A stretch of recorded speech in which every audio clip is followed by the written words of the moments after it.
He by H.P. Lovecraft, narrated by Peter Coates. I saw him on a sleepless night when I was walking desperately to save my soul and my vision.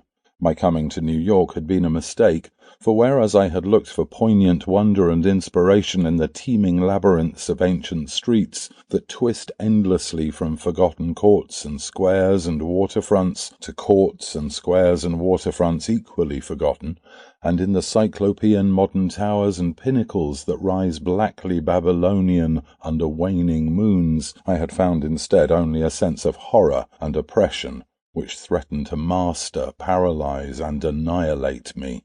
The disillusion had been gradual. Coming for the first time upon the town, I had seen it in the sunset from a bridge, majestic above its waters, its incredible peaks and pyramids rising flower-like and delicate from pools of violet mist, to play with the flaming golden clouds and the first stars of evening.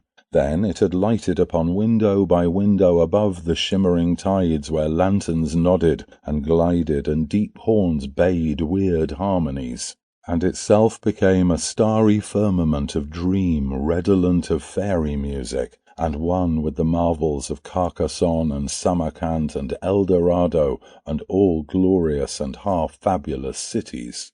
Shortly afterward I was taken through those antique ways so dear to my fancy, narrow, curving alleys and passages where rows of red Georgian brick blinked with small-paned dormers above pillared doorways that had looked on gilded sedans and panelled coaches, and in the first flush of realization of these long-wished things I thought I had indeed achieved such treasures as would make me in time a poet.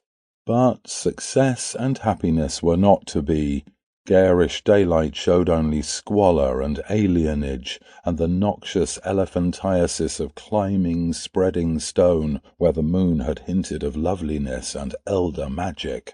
And the throngs of people that seethed through the flume-like streets were squat, swarthy strangers with hardened faces and narrow eyes. Shrewd strangers without dreams and without kinship to the scenes about them, who could never mean aught to a blue-eyed man of the old folk, with the love of fair green lanes and white New England village steeples in his heart. So instead of the poems I had hoped for, there came only a shuddering blankness and ineffable loneliness, and I saw at last a fearful truth, which no one had ever dared to breathe before, the unwhisperable secret of secrets. The fact that this city of stone and stridor is not a sentient perpetuation. Sample complete. Ready to continue?